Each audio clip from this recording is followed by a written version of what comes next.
പ്രിയപ്പെട്ടവരെ, നല്ല നമസ്കാരം. ഇന്ന് ജൂലൈ 17 വെള്ളിയാഴ്ച. നീ അയൽക്കാരന് വേണ്ടി ജാമ്യം നിൽക്കുകയോ അന്യന് വേണ്ടി വാക്ക് കൊടുക്കുകയോ ചെയ്തിട്ടുണ്ടോ?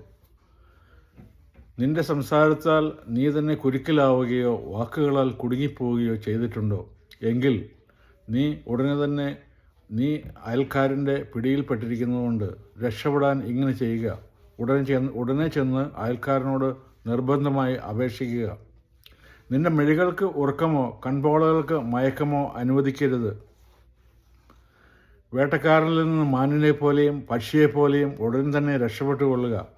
മടിയനായ മനുഷ്യ, എറുമ്പിൻ്റെ പ്രവൃത്തി കണ്ട് വിവേകിയാകുക.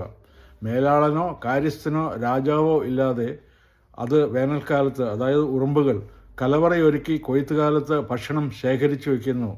മടിയ, നീ എത്ര നാൾ നിശ്ചേഷ്ടനായിരിക്കും? നീ എപ്പോഴാണ് നിന്റെ ഉറക്കത്തിൽ നിന്ന് ഉണരുക? കുറച്ചുകൂടി ഉറങ്ങാം, തെല്ലുനേരം കൂടി മയങ്ങാം, കൈയും കെട്ടിയിരുന്ന് അല്പം കൂടി വിശ്രമിക്കാം. അങ്ങനെ ചെയ്താൽ അതിൻ്റെ ഫലമോ? ദാരിദ്ര്യം വഴിപോക്കനെ പോലെയും ദുർഭിക്ഷം കൊള്ളക്കാരനെ പോലെയും നിന്റെ മുൻപിലെത്തും.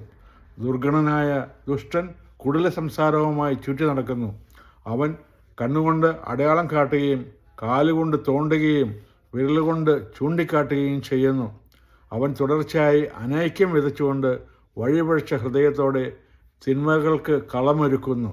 തന്മൂലം പെട്ടെന്ന് അവൻ്റെ മേൽ അത്യാഹിതം നിപതിക്കും. നിമിഷത്തിനുള്ളിൽ അവൻ പ്രതിവിധിയില്ലാത്ത വിധം തകർന്നു പോകും. ഈ പറഞ്ഞ കാര്യങ്ങളെല്ലാം നമ്മൾ മനസ്സിലാക്കി ജീവിച്ചാൽ നമുക്ക് നല്ലതാണ്. നന്ദി, നമസ്കാരം.